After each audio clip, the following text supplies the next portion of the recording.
IPL 2026ರ 19ನೇ ಆವೃತ್ತಿಯ ಉದ್ಘಾಟನಾ ಪಂದ್ಯದಲ್ಲಿ ಹಾಲಿ ಚಾಂಪಿಯನ್ ಅಂದ್ರೆ ಆರ್ಸಿಬಿ ಹಾಗೂ ಸನ್ರೈಸರ್ಸ್ ಹೈದರಾಬಾದ್ ಮುಖಾಮುಖಿಯಾಗಲಿವೆ. ಎಸ್ಆರ್ಎಚ್ ತಂಡದ ನಾಯಕ ಪ್ಯಾಟ್ ಕಮಿನ್ಸ್ ಬೆನ್ನು ನೋವಿನ ಸಮಸ್ಯೆಯಿಂದ ಬಳಲ್ತಾ ಇದ್ದು ಆರಂಭಿಕ ಪಂದ್ಯಗಳಿಗೆ ಅಲಭ್ಯರಾಗಲಿದ್ದಾರೆ. ಹೀಗಾಗಿ ಸನ್ರೈಸರ್ಸ್ ಹೈದರಾಬಾದ್ ಫ್ರಾಂಚೈಸಿ ಆರಂಭಿಕ 4 ಪಂದ್ಯಗಳಿಗೆ ಹೊಸ ನಾಯಕನನ್ನ ಆಯ್ಕೆ ಮಾಡಲಿದೆ. ಅದರಲ್ಲಿ 2 ಹೆಸರು ಈಗಾಗಲೇ ಫೈನಲ್ ಆಗಿದ್ದು ಯಾರಿಗೆ ಕ್ಯಾಪ್ಟನ್ ಪಟ್ಟ ಅನ್ನೋ ಗೊಂದಲವಿದೆ. ಇಶಾನ್ ಕಿಶನ್ ಈ ಹಿಂದೆ ಸೈಯದ್ ಮುಷ್ತಾಕ್ ಅಲಿ ಟೂರ್ನಿಯಲ್ಲಿ ಜಾರ್ಖಂಡ್ ತಂಡವನ್ನ ಮುನ್ನಡೆಸಿದ್ರು.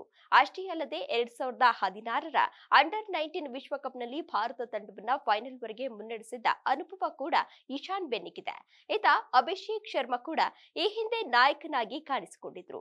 2016ರಲ್ಲಿ ಅಭಿಷೇಕ್ ಮುಂದಾಳತ್ವದಲ್ಲಿ ಭಾರತ ತಂಡ ಯೂತ್ ಏಷ್ಯಾ ಕಪ್ ಪ್ರಶಸ್ತಿಯನ್ನ ಗೆದ್ದುಕೊಂಡಿತ್ತು. ಇನ್ನು ವಿಜಯ್ ಹಜಾರೆ ಮತ್ತು ಇತರ ದೇಶೀಯ ಪಂದ್ಯಗಳಲ್ಲಿ ಪಂಜಾಬ್ ತಂಡದ ನಾಯಕತ್ವದ ಜವಾಬ್ದಾರಿಯನ್ನ ನಿರ್ವಹಿಸಿದ್ದಾರೆ. ಹೀಗಾಗಿ ಇವರಿಬ್ಬರಲ್ಲಿ ಒಬ್ಬರಿಗೆ ಕ್ಯಾಪ್ಟನ್ ಪಟ್ಟ ನೀಡಲು ಸನ್ರೈಸರ್ಸ್ ಹೈದರಾಬಾದ್ ಫ್ರಾಂಚೈಸಿ ಚಿಂತಿಸಿದೆ.